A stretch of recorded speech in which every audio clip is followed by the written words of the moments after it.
Les États n'ont pas d'amis, ils n'ont que des intérêts. Il y a longtemps que ce principe est érigé en règle d'or par de nombreux gouvernants.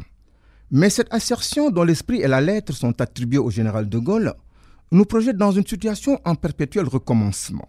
Il s'agit de celle qui semble fonder nos relations avec la Mauritanie depuis quelque temps. Voilà en effet un pays auquel nous lie l'histoire et la géographie, avec des peuples qui, pour l'essentiel, partagent les mêmes identités culturelles et religieuses.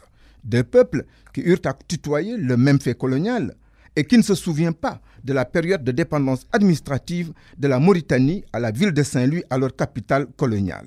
Mais ce fait colonial n'est-il pas aujourd'hui la source de tous nos malentendus, pour avoir fait d'un cours d'eau une limite entre territoires soumis à une même domination? Et l'ère des indépendances ne pouvait qu'en ajouter, avec une nouvelle délimitation servant de frontière difficilement matérialisée par endroits, mais nécessaire au nom de l'intangibilité de celle-ci héritée de la colonisation.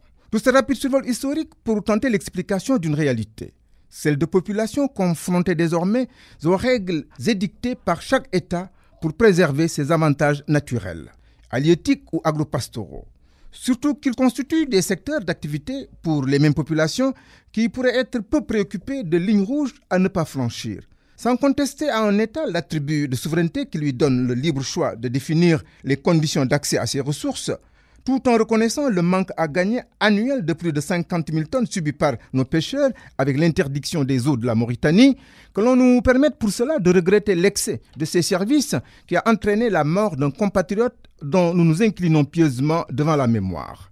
L'espoir est désormais à la signature prochaine de nouveaux accords, planche de salut d'un retour de nos pêcheurs dans les eaux mauritaniennes. Ces accords devront par contre être souples et moins contraignants.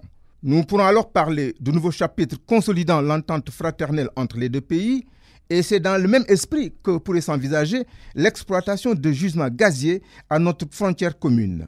Et pourquoi pas la construction du port de Rosso, dont le début des travaux reste attendu.